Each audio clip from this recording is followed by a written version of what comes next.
So hello and welcome to the presentation of AstroCamp 2019. I'm Carlos Martins, I'm the Scientific Director of the camp. For the next hour or so, and together with Paloma, who is joining us from Italy, we'll explain to you what the camp is, what kinds of activities we do, what are the goals, and also how you can apply to this year's edition. And we'll have some news about this year, so there'll be some things which will be slightly different than previous editions, and hopefully will make the camp even better.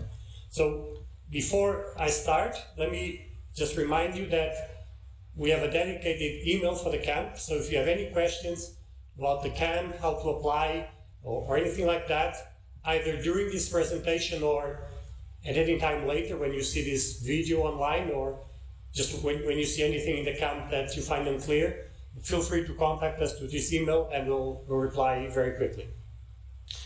Okay, so let me start by explaining what the camp is, how it works, and what's our motivation for organizing it, and why we think this is a good opportunity for every student.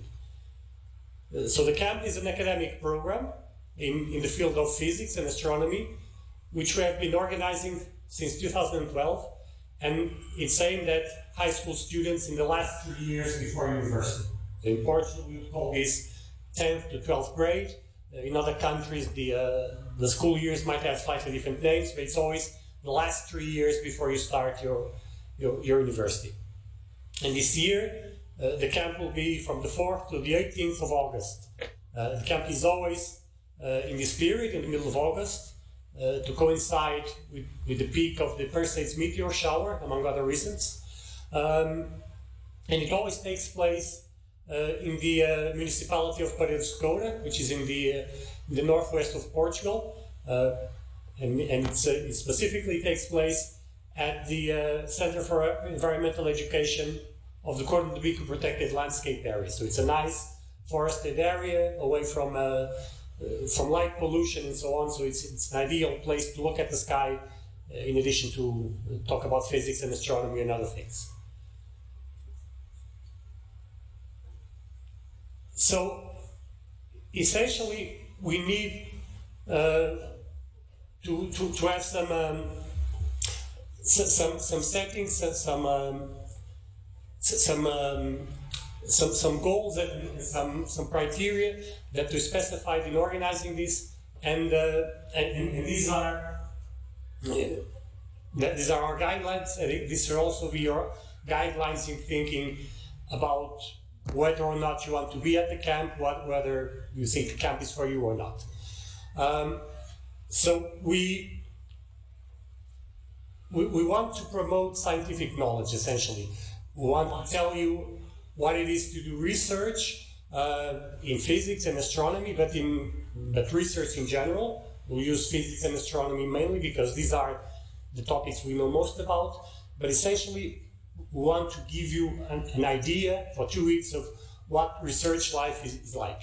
So we're going to give you high-level training. You're going to start learning the kinds of things that you'll learn in university sometime later. So it's an opportunity for you to be a scientist if you want for a couple of weeks. But we also want to give you a bit more than that.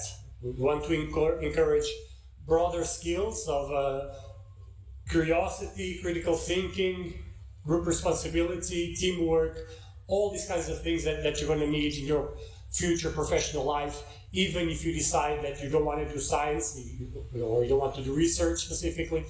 These are transversal skills that you need essentially almost anywhere in your future career. And of course, you also want to put you in contact with other people your age that have similar goals and similar plans for the future. It's always good for you to exchange ideas, exchange experiences, for you to talk to people that come from very different places, but might have common ideas about the future. So these are our main goals. How do we implement this?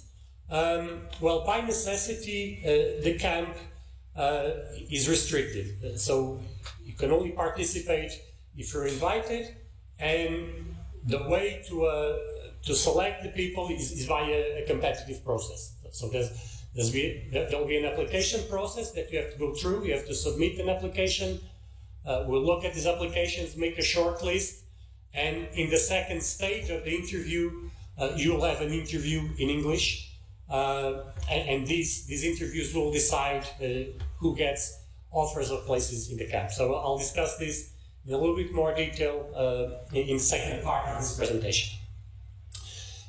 Now, another principle of the camp, and this has been the case since the beginning, is that for Portuguese students, the camp has no costs. So this is one of our limitations. We cannot have a very large number of Portuguese students, also for space reasons and for pedagogical reasons, but also because we don't have an infinite budget. So budget, among other things, limits the number of students. So initially the camp was only for Portuguese students, but now it's not. It's an international camp.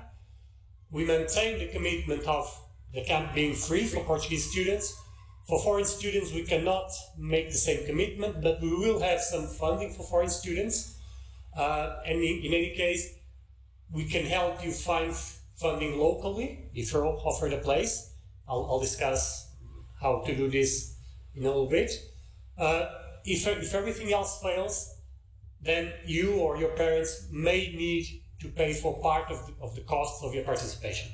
And again, I'll come to this point in a while. In terms of activities, there's some number of core activities that we have every year, and then there's little differences from year to year.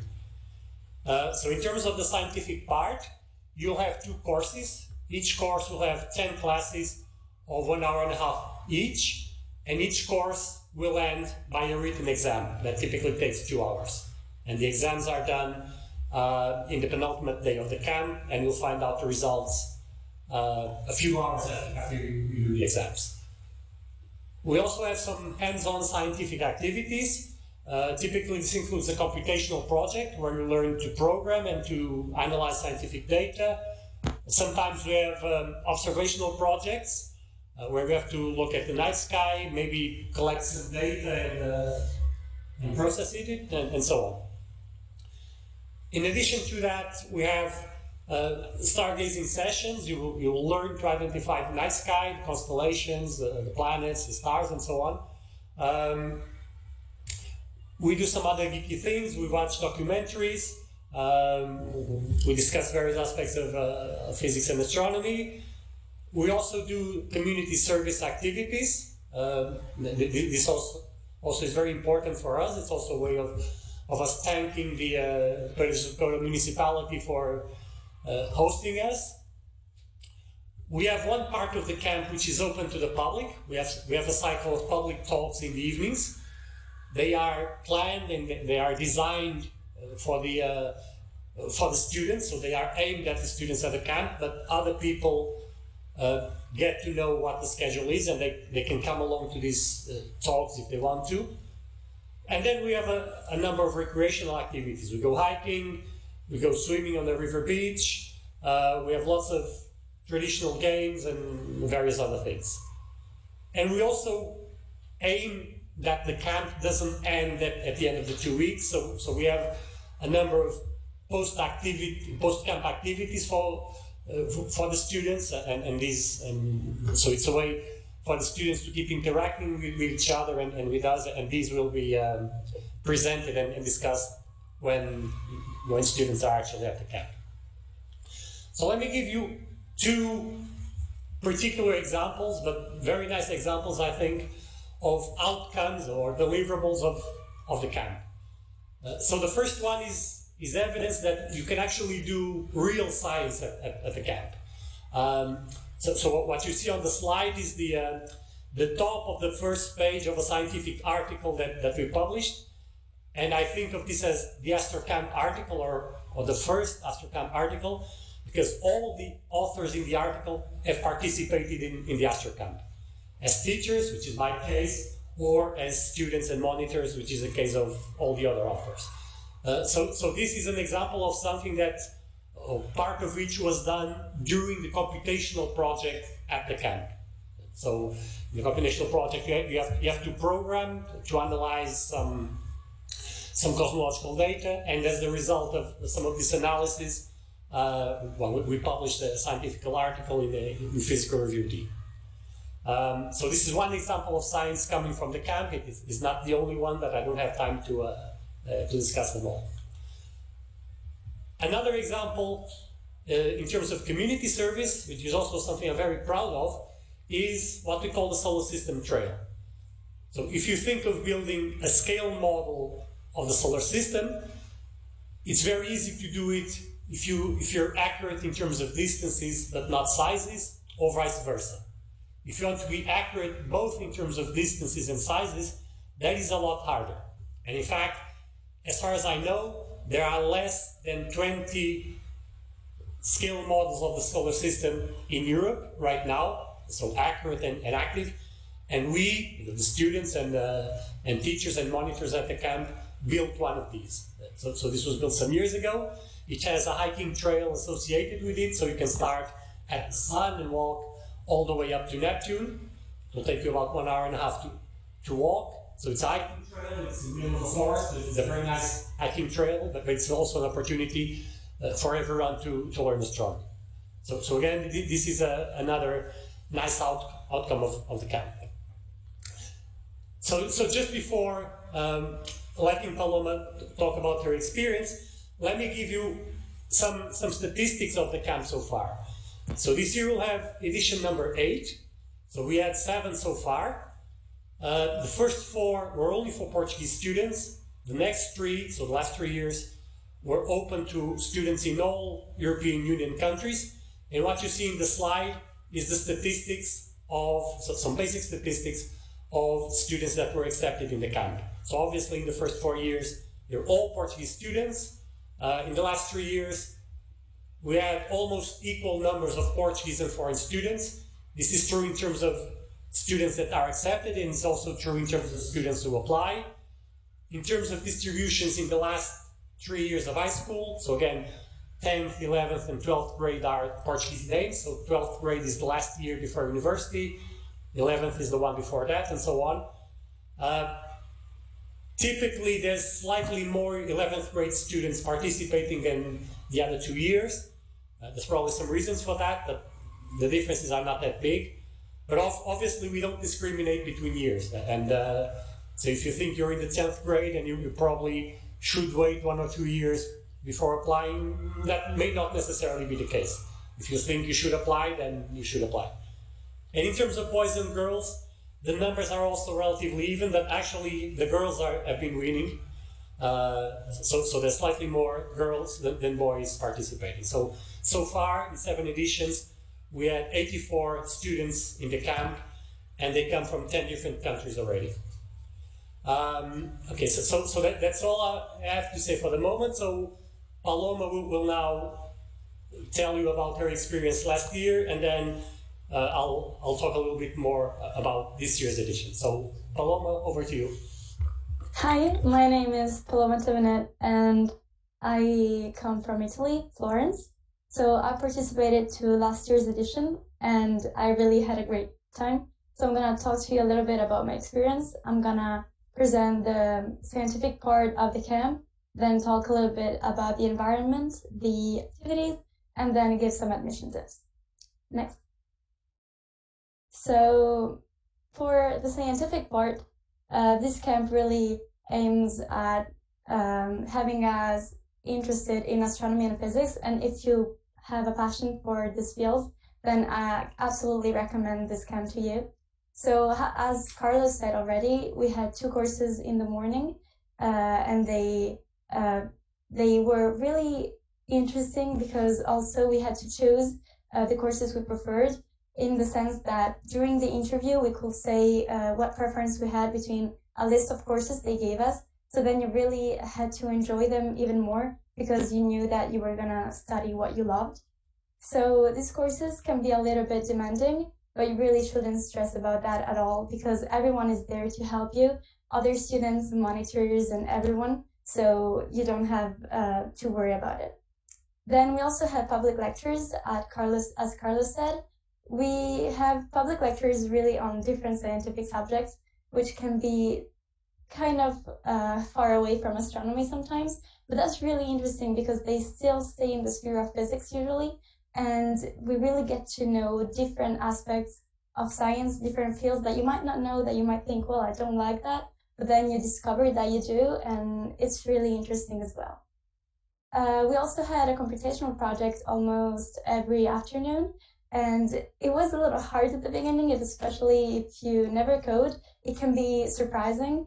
I had never coded, for example, and I was taken by surprise. But then you really get to understand better how it works, and it is something that you really need to know how to do today in the research field. So I think it was amazing to have an opportunity to use data from telescopes like Hubble to then use it and discover what it really is to work as a researcher.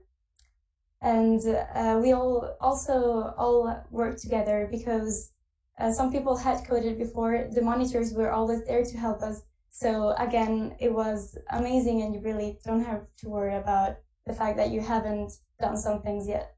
Next. So we also had this to Skype with other researchers who came from all over the world. So some people from the United States, some people from Australia, and it was great because we could actually talk with people who did this job, and they all had really different experiences, international experiences coming from different parts of the world, who studied different things, but also always related to physics and in the research sector. So we could ask them questions, they explained that as their job, and really got a better insight into what research is. And it's great, especially when you are not sure what to do after school. It really gives you an opportunity to discover more about this work. We also had documentaries, as Carlos said before, and we got to, for example, see documentaries about the history of physics, which is always interesting, or some TED Talks, which varied on the subjects, but it was always a nice time to have, also a little relaxing after all the daily activities at night. And you also know that we have a final exam after those 2 weeks, but you shouldn't stress about that at all, because if you enjoy what you're doing, if you listen to the courses, if you're interested in everything and you try to do your best, you are going to make that fine. You really just need to enjoy all the courses, the various activities that we will do, and really this knowledge that you will gain from all of them, but also from the people around you, because you're surrounded by amazing other students and monitors and teachers, and you really get to learn lots of things and develop your skills and teamwork. Next. So I started talking a little bit about the environment. This camp is an amazing opportunity to make friends and to discover new people who have just as much passion as you for sciences, but also sometimes other fields like literature in my case. And people are really there always to help you as well.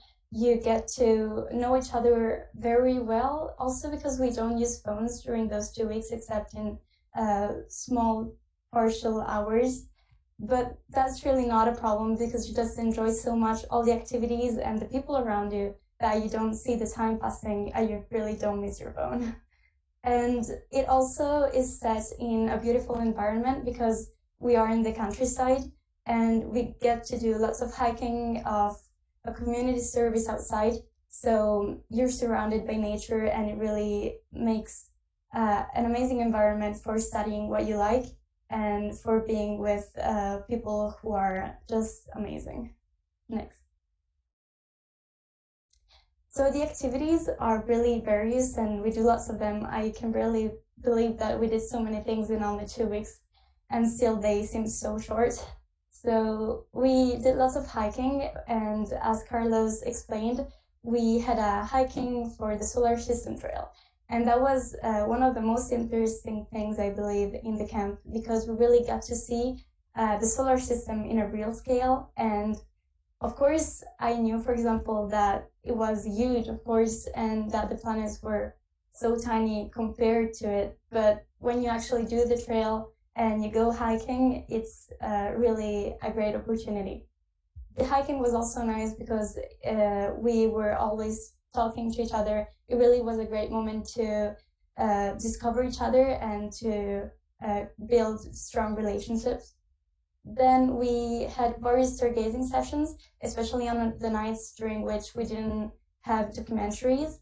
And those were really beautiful because, especially if you come from a town or from somewhere where there is light pollution and you don't really see the night sky well, when you go to the camp and you see all those stars and the Milky Way out there in the sky, it's just amazing. And I think even just for that, you ought to go to the camp and try to be accepted. We also had this stargazing session after for the Perseus matter shower, and it was great because we spent the night there. And even though it was a little bit chilly, we really had a nice moment. We got again close between each other, and the view was absolutely amazing. And we counted the number of meteors, and it was really great. And I think you will, of course, enjoy it. Next. So other activities were the community service that Carlos talked about, and some handiwork that we did, especially to build boxes for birds. I actually have one in my garden outside, and it's really nice. It's also a good way to remember the camp. We did some cooking, especially the international students did some cooking at the end of the 2 weeks to show their different habits and the food that they ate in their countries. So it was a great moment to share everyone's culture. And of course, we had many more activities, but I don't think I'll tell them all to you so that you will have great surprises during the camp, but you will certainly have fun. Next. So for the admission tips, of course, it can be a little bit stressing to try to enter in such a camp, but you really shouldn't be stressed about it. So for the motivation letter, I recommend you really show your interest in the camp in scientific fields, especially physics and astronomy. You need to present your qualities and tell how you are a person who's suited for the camp, because, for example, you like discovering new scientific knowledge, you would like to meet new people from all different countries and to create new relationships. And of course, you really should describe yourself as a person, because when you, for example, you present your grades or things like that, you really don't see the person who's behind that, and the motivation letter is a moment in which you really can try to convey your personality, and that's perfect for being admitted. And for the interview, well, that can be a Skype interview if you come from different parts of Europe or of the world, or if you're far away from Porto or Lisbon, or I think it can be also done there in a concrete way. Well, I did it by Skype, of course, because I'm in Italy. And I can understand that it can be really stressful, especially if you've never done an interview before, which was my case. But you should really understand that you have to be yourself. And the best thing to do is just to relax and show that you're motivated and really want to go to the camp, and also explain why if you have the possibility. Also, the questions that will be asked can be really random, but they usually all stay in the field, of course, of astronomy and physics.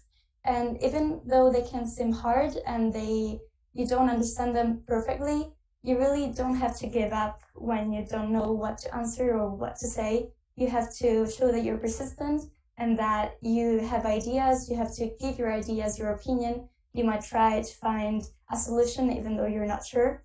You also need to know that you will receive help if you really block, and then you can try to go on. So last thing, but it is really important, during the interview, you don't have to know everything. You're not supposed to. And that's exactly why you're going to the camp. You're going there to learn many different things and to discover all this knowledge in an amazing setting. Next. So last few things, I would like to talk about the monitors who are really important in the camp, because of course they were most of the time previous students, and that's really helpful because they can give you lots of advices. They can help you if you don't understand something, if you have doubts, if you need something, and they are really there to help you. And also, since their age is quite close to those of the students, you really get close with them as well, and they become just as friends as the other students. And the camp is really well organized, so if you're worried, for example, about planes or about anything like that, or food restrictions, you really shouldn't worry because everything is organized. You really just need to send an email or ask for help and you will get it. So yeah, just to say that the camp is really, of course, an amazing opportunity for anyone who's interested in physics and astronomy, and I really recommend it to anyone. I can assure you, you won't be deceived and you will want to go there back every single year. Thanks. Thank you, Paola. So now I will explain a little bit what are the changes and the news for this edition, and specifically what you have to do if you want to apply and when and so on. So the main novelty of this edition is that we have become even more international. So in the last 3 years, we accepted applications from students from everywhere in the European Union, so 28 countries. This year we'll accept applications from a total of 40 different countries. So in addition to the 28 European Union countries, we'll also accept applications from 8 other European countries. So Andorra, Iceland, Liechtenstein, Monaco, Norway, San Marino, Serbia, and Switzerland, and also 4 countries from South America: Argentina, Brazil, Chile, and Uruguay. And the rule is you must be matriculated in high school, so in the last 3 years of high school in one of these countries, and you must be a national of one of these countries. Of course, the country need not be the same in both criteria. For example, you could be a Brazilian student studying in Portugal, or a French student studying in Switzerland, or whatever. But your nationality and your country of residence and the country where you are studying must be in this list. It must be one of these 40 countries. So that's the main eligibility criteria. Now, with that said, so here's a basic outline of the plans for this year. So I already gave you the camp dates, August 4th to the 18th. We'll expect to have between 15 and 20 students. The number, as I explained before, will depend on the total budget we have, and at the moment we don't know the exact budget yet. So this is part of the uncertainty. I hope we'll have at least 16 students, because if we have 16, then the total will be 100 over 8 editions. So I really want to get to 100 this year. So hopefully we'll have at least 16. If the budget allows it, we'll have a few more.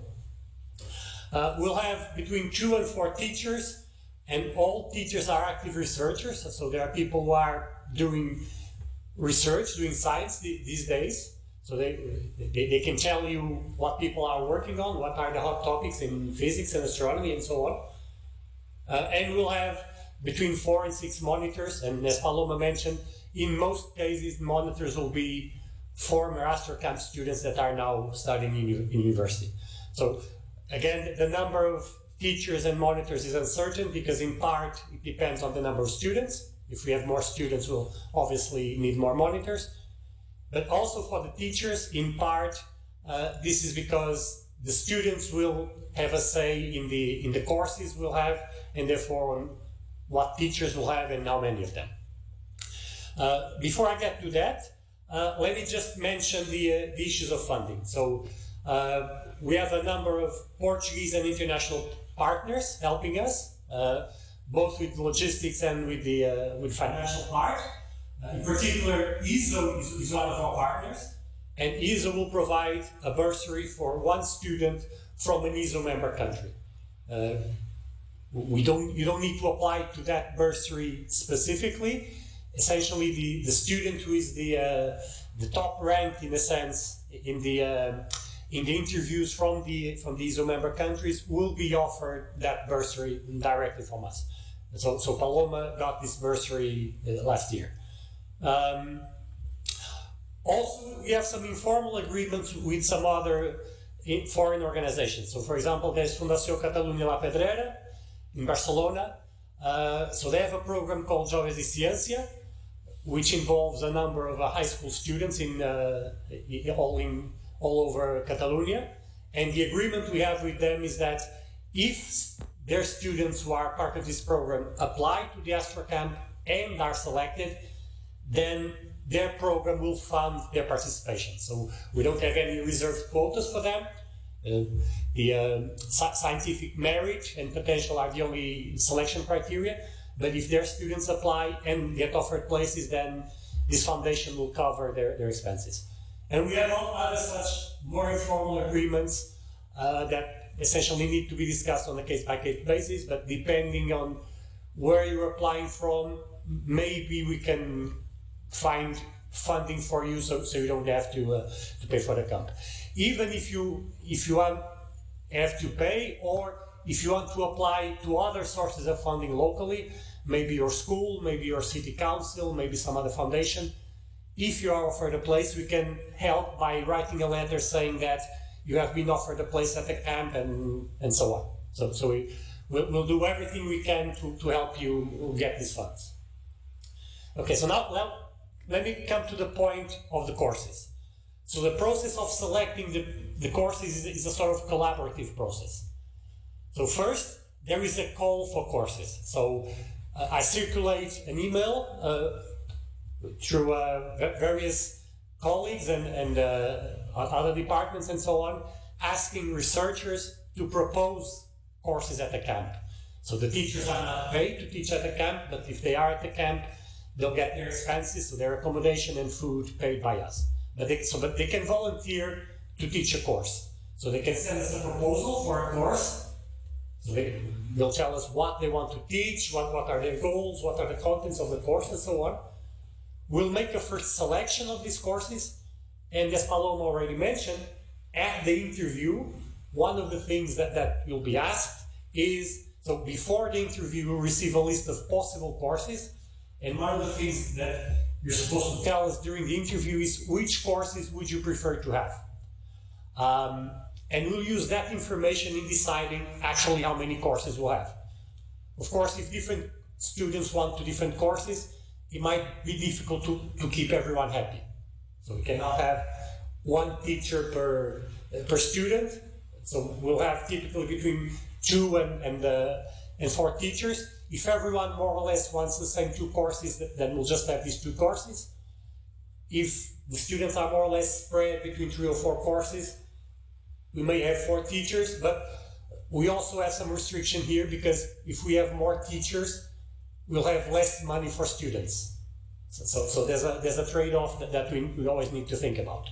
But in any case, we'll take your feedback into account when deciding which courses and how many. So you might not have exactly the 2 courses that you preferred, that you said you preferred during the interview, but you'll have probably 2 courses that are reasonably similar to that.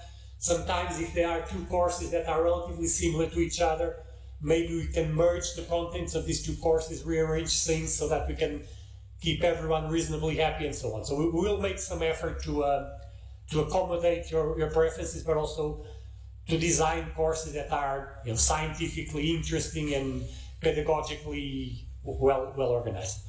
And at the bottom of the slide, you can see a short list of courses that have been previously offered at the camp.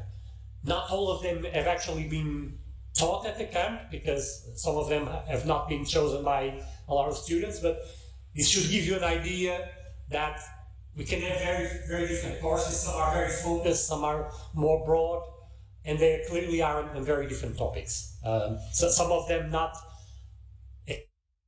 about physics and astronomy. So for example, we had a course offered, we had a course on mathematical thinking, and so in principle the choice is quite broad on the offers of courses we have. Now let's get to the bureaucratic detail. What do you do and when do you do it? So the application will be during the month of April. You will apply AstroCamp website. As I said, eligible must be in the last 3 years of pre-university education in the countries. If you've been at the camp as a student, you cannot participate. You can come for an alumni weekend, which you always have. Once you're in university, maybe you can volunteer as a monitor and so on, but you can only participate as a student once. Obviously, because we want to give the opportunity to as many.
Okay, so we had a momentary glitch, but I think we're back. So as I was saying, the applications period is during the month of April. Eligible students must be from these 40 countries. I showed you the list a couple of slides ago. And typically students eligible this year will have been born in the years 2001, 2 or 3, but there may be slight differences from country to country depending on when you start school and when you finish high school and enter university. So all students must go through this application process. The only exception is there's always one place reserved for a student from the the municipality because they host us. So as I already mentioned, the criterion for selection is essentially academic merit and potential. So there's no quotas for Portuguese and foreign students, for 10th, 11th, or 12th grade, for boys and girls, and so on. So merit and potential are the criteria. And the applications process has 2 stages. So in the first stage, you submit your application. In the second stage, some of the students will be called up for an interview, and this interview will be either here in Porto on Saturday, May 25th, and in fact it's actually in this room where I'm currently talking to you, or in Lisbon the following day, May the 26th, just Sunday, or via Skype. So obviously if you're not in Portugal, you have to do it by Skype. if you're in Portugal but reasonably far away from Porto or Lisbon, you can choose to be interviewed by Skype. But the restriction is the interview must be done during this weekend. Essentially, as a point of fairness to all the students, we have to do all the interviews more or less at the same time, so we have all the information fresh in our memory, so we can decide this in a fair and reasonable way. So if you're applying, please make an effort to be free in this weekend, or at least a good part of this weekend, because you will have to be interviewed in this weekend. So what does the application contain? So you need a bunch of different things that you prepare yourself, and you also need something else that your teacher will prepare. So specifically, you need a motivation letter explaining, well, introducing yourself, saying who you are, why do you want to apply to the camp, and so on. And this letter must be written by you, obviously, and it must be written in English. Then you need a letter of recommendation from someone who is currently your teacher. Ideally a physics teacher or a mathematics teacher, but in some cases, in some schools, in some countries, maybe the school director wants to do that, or it's tradition or rule that the school director does that. If that's the case, that's fine, but please explain in your motivation letter maybe that the person who's writing the letter is this one and for this specific reason. So typically we want someone who is actually your current teacher, who knows you, who can tell us something about you that is meaningful and useful for us. And this letter can be written in English or in Portuguese. Exceptionally, if the teacher really cannot write in English, maybe you can write in another language and have the letter translated and so on. If that's the case, please contact us in advance so we can be aware of that. Then you need a school certificate with your latest grades. So in Portugal, that would be the second term grades, so the grades that you get a little bit before the Easter holidays. In different countries, you might get grades at different times of the year, maybe just 2 times a year. For example, in Carnival and then at the end of the school year. Again, if that's the case, that's fine, but please explain, if your school certificate is several months old, please explain why somewhere in your application.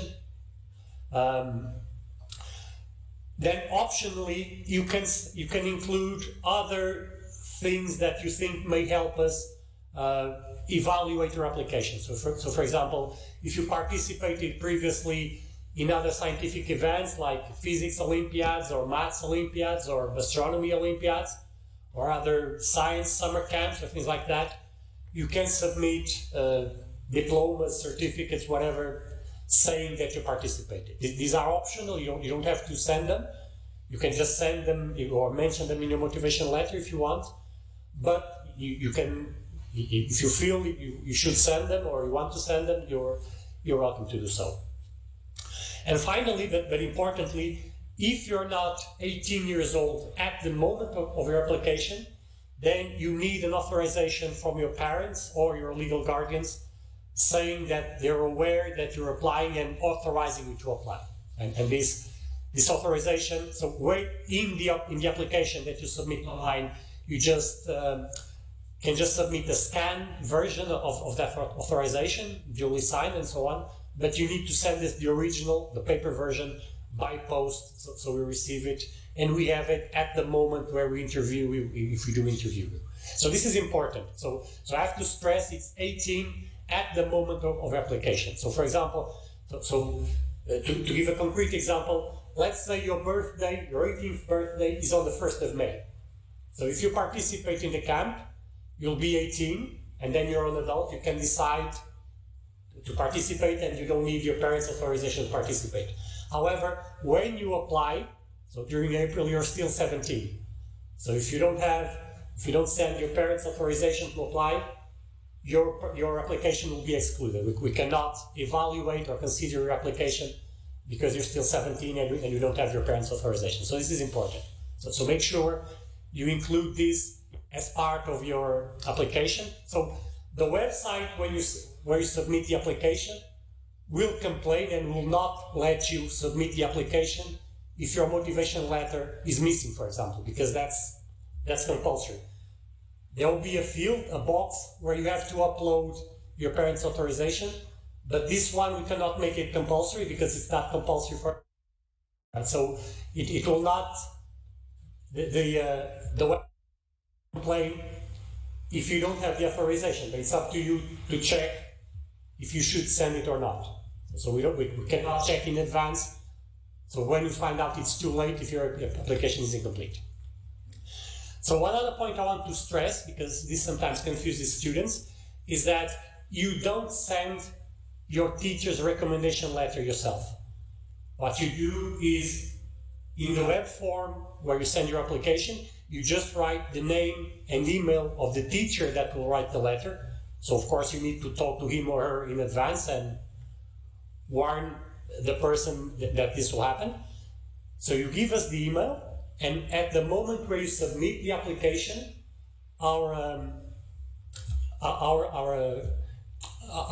system will automatically send the teacher an email saying that you submitted the application and asking for the letter, and giving the teacher a dedicated website, a dedicated link that the teacher can use to upload the letter. Now, the letter must arrive also before the deadline, which is midnight on the 30th of April. Now, if you submit the application at the very last moment, which I don't recommend, we may be tolerant and give your teacher another 24 hours. But we'll not wait indefinitely. When we start looking at the applications, if the letter is missing, the application is incomplete, and therefore we'll not look at it. So please try not to send the application the last day, or if you do, at least warn your teacher that he or she will have to write the letter very, very quickly and send it. Okay, so that's the logistics of the applications. What happens after the applications? So we look at them, we'll select some people to be interviewed, we'll contact you, inviting you for an interview, and after the interviews, eventually, if you are successful, you'll get an offer of a place. And typically, you'll get an offer of the place via email, and this is the same for the interview, you'll be contacted by email. So you'll get an offer of a place at the camp on or before the 1st of June. So the interviews are the 25th and 26th of May. We'll need some days to decide probably, but by the 1st of June, if you are successful, you'll receive an email offering you a place. Now, one important point is that you must confirm your participation by the 10th of June, because we need some additional bureaucracy to, after that. And by confirm, I don't mean just replying to the email saying, yes, I'll come. There'll be some additional paperwork, some additional documents and authorizations that either you or you and your parents will need to sign and return to us. So there's some paperwork to be done, and be aware that the time to do it is relatively short. I know that some students will be having exams at this time of the year, so they'll be busy studying for exams and so on. But you should keep in mind that there's some bureaucracy that we need to do, and that also takes time, and therefore we need to have a quick answer. And eventually, if we have no answer from you, we'll just give up, withdraw your offer of a place and offer a place to someone else. So obviously, it's your responsibility to warn us of any physical or functional limitation, any dietary requirements, any allergies, any things like that. So obviously, this will impact preparation of activities for the camp. In principle, none of this is a problem for us. We can deal with it, but obviously we need to know in advance so that we can plan and prepare for it. Another important point is that everyone, so students, monitors, and teachers, will stay at the camp throughout the camp period. The residential camp, everyone must stay there for the 2 weeks.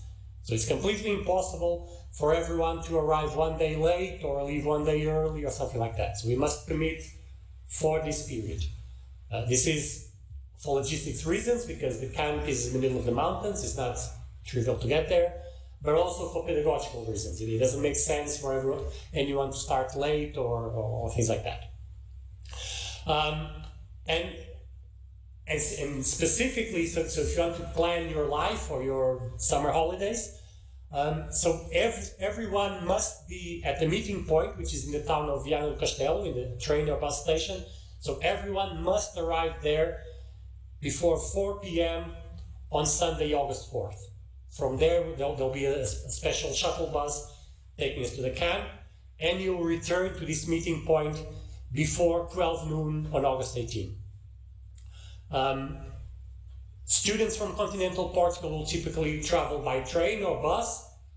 Students from elsewhere will typically fly into Porto, and if that's the case, we'll have someone, either one of the teachers or one of the monitors, waiting for you at Porto Airport and then doing the rest of the journey up to the camp with you. So this travel within continental Portugal, so between Porto Airport and the camp, or between students' houses and the camp, can be refunded by us if it's done by public transport, so by train or buses. So when you buy your train ticket or bus ticket, you get a receipt in the name of the Centro de Astrofísica of the University of Porto, and then you give us the receipt and we'll refund you the cost of this travel. You might prefer to travel to the meeting point by car, or your parents might prefer to drive you there because you might have some luggage and so on. If that's the case, we cannot refund the travel by car, but that's your choice, right? You can choose how you travel. For students flying, so if they're flying from the Portuguese Azores or Madeira Islands, we cannot directly cover the flights, but we can help you get support from the Azores or Madeira regional governments. In principle, they are supportive, and so we can write a letter saying these students are participating, and typically they'll cover the flights. We cannot cover the flights of foreign students. Again, students will have to cover them, or they might get funding from local sources. So if you get no other funding, so the cost of the participation at the camp for foreign students is expected to be €400. So if you don't find any additional funds, you need to pay, or your parents would need to pay this amount to us by bank transfer by the end of June. So with this, you see that between being offered a place and having to decide and pay, the time scale is short. So that's why having thought about possible sources of funding is potentially important, because there isn't much time to do it later. Okay, so here's a sort of summary schedule of the of what's happening between now and the camp. So the applications will be open during the month of April. The applications are done online, as I said. By the 10th of May, if you are shortlisted for an interview, you'll get an email inviting you to an interview. The interviews will be in Porto on Saturday, May 25th, or in Lisbon on Sunday, May 26th. So if you are in continental Portugal, the email will propose a day and a time, so in Porto or in Lisbon. You should reply as soon as you can, either confirming the time, or if not, suggesting all the other possible options, because remember, we'll do a large number of interviews during the weekend, so the schedule will be quite full, and telling us if you want to do it in person, in Porto or Lisbon, or via Skype.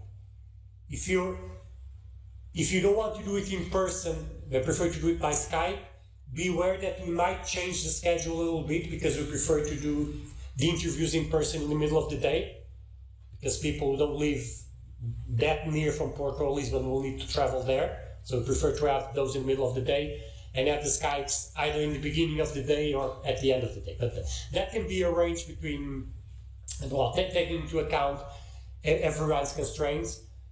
But please try and keep the weekend as free as possible.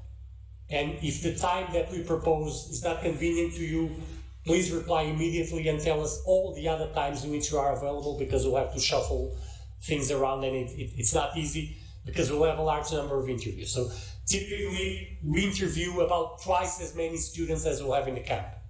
So if you're planning to have 16 students, we'll interview 32 people. So this means the Saturday and Sunday will be very, very busy. So places are offered, or will be offered, by the 1st of June, again by email. Students have until the 10th of June to accept them, and if there's any payment to be done by the students, this has to be done by the end of June. So in the case of these work students, for example, they transfer the money directly to us, so the student doesn't have to do anything. So we take care of everything we do. And the camp itself is between the 4th and 18th of August, as I said. So a couple of final reminders and things to have in mind. So by now, I think you know what the camp is about. So it's your chance to learn about your favorite astronomy and physics topics, play with data from the world's best telescopes and scientific instruments, learn a number of other skills that will be useful to you in the future, scientific programming, statistical analysis tools, a number of other things. It's our chance to talk to active students, both in the camp and remotely via Skype, and talk to other students your age about things that you have in mind. And many of these students you'll come across later in university or in your future professional careers. I should also probably warn you what the AstroCamp is not. So it's clearly not a summer camp. It's not a holiday camp. You're not going to spend 2 weeks doing nothing. You're going to have 2 very busy weeks, but hopefully you'll spend 2 weeks doing things you enjoy and doing things with other people that enjoy them as much as you do. So hopefully they'll be fun for everyone. So it's an academic program, but it's an academic program where we try to remove much of the stress of daily life. Having to go from home to school and taking public transport or whatever. So there, the food, the accommodation, the classes are all in the same place. It's a quiet place. There's no noise. There's no stress and so on. So we try to focus you and give you all the conditions so that you can learn as much as possible as fast as possible in the 2 weeks that the camp lasts. It's not just for future astrophysicists. As I said in the beginning, it's a way to learn how science is actually done. We'll use mostly physics and astronomy because those are the topics we know most about, but it's a lot of students participated in the camp having no intention of studying astronomy or physics. They already had decided they want to do something else, and that's perfectly fine. There's also students who apply not knowing whether they want to study physics or astronomy, and they want to use the camp as a way to decide, so as a test, if you want, so they can get more information and decide later. That's also perfectly fine. It's also not necessarily for the students with the best grades. Obviously, grades are an indication, and especially in the first stage of the selection, they are important for us because at that point we don't know you. But grades are not everything, and they're not necessarily a good indicator of future success in the field. So that's why we have the interview, so we can talk to you, get to know you a little bit better, and use that as a way of deciding. So don't feel intimidated if your colleagues or classmates or friends are applying and they have slightly better grades than you. If you feel you should apply, then apply. Nevertheless, you should keep in mind that the camp is selective. A lot of people will apply, and the people who apply, in principle, really want to get there. Right? So that they'll make an effort to prepare a good application, so you should also make an effort to prepare a good application. So don't leave it for the last minute and so on. So think about what you're going to say in your motivation letter, think about which teacher will write your recommendation letter, and so on. So all these things are important, and that's why we have a long applications period of 1 month. So you can see exactly what you have to do. You can see the application form if you want. In fact, we'll put on the camp website in the next week or so templates for the motivation letter and recommendation letter, in case you want to have a look at it, show it to your teachers and so on. So prepare your application, think about how you're going to apply. And finally, I also want to emphasize that even if you have understood everything that Paloma and I told you in the last hour, and you're really convinced that you should apply, and that you know what you need to know to apply, this does not excuse you from reading the camp regulations. Right? They are at the camp website, so you can go there, you'll find them. Read them in detail, make sure you understand what the rules are, both for the application and for the camp itself. So make sure you know what you have to do, and if you don't know, if something is not clear, then contact us and ask. Right? Don't leave it for the last moment, because then it might be too late. So make sure you understand what you have to do, prepare in advance, and if you do apply, and if you're listening to this, I hope you do apply. Good luck. You'll have a lot of competition, but you'll compete with other people that are interested, and even if you don't succeed the first time, and you can always try again next year if you're still in high school. Just the fact of preparing an application and thinking about it should hopefully be useful for your future.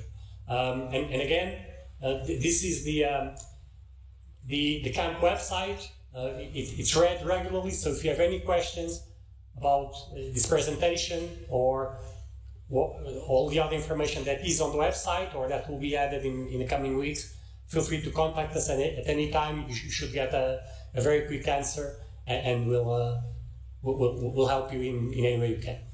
So that's it. I hope this was useful. I hope it clarified your doubts you might have, and we look forward to seeing your applications in the next month. Thank you.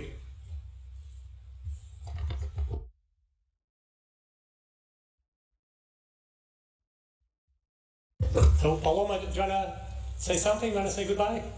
Yeah, sure.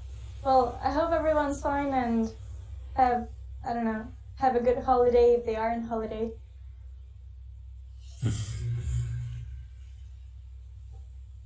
Okay, thank you.